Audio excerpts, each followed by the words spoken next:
Her derdimi boş verdim, o yarın derdindeyim. Neredeyse tez gelsin, ben ölmek üzereyim. Her derdimi boş verdim, o yarın derdindeyim. Neredeyse tez gelsin, ben ölmek üzereyim.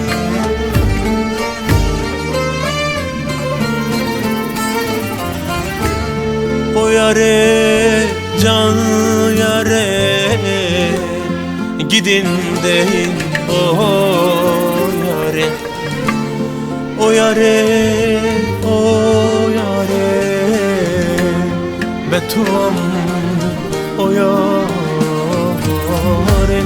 Çektikleri mi çeksin, bulamazsın bir çare.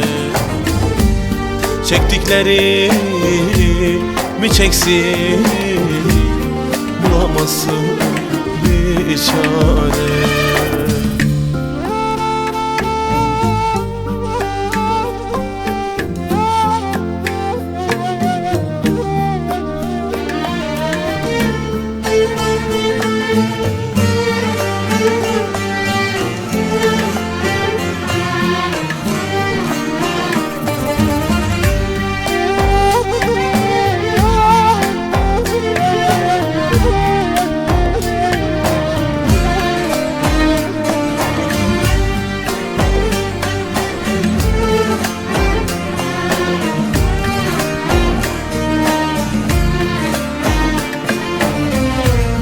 Kafam yine dumanlı, gözlerim kan çanağı.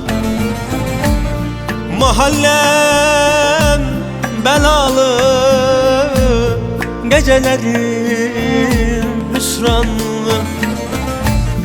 Kafam yine dumanlı, gözlerim kan çanağı. Mahallem belalı, gecelerim hüsranlı.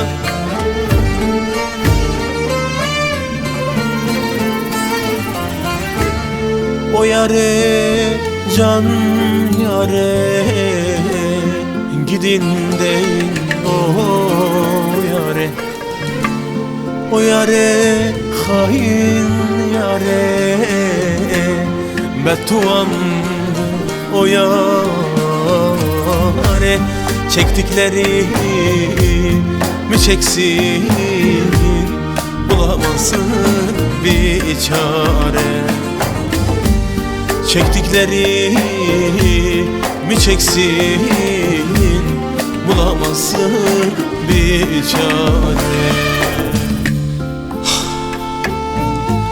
Eğer ölüm yara kavuşmaksa, kederlemek niye? Peki dünya değersiz ve yalansa eğer, niye bunca telaş? Yar ki aşk ne?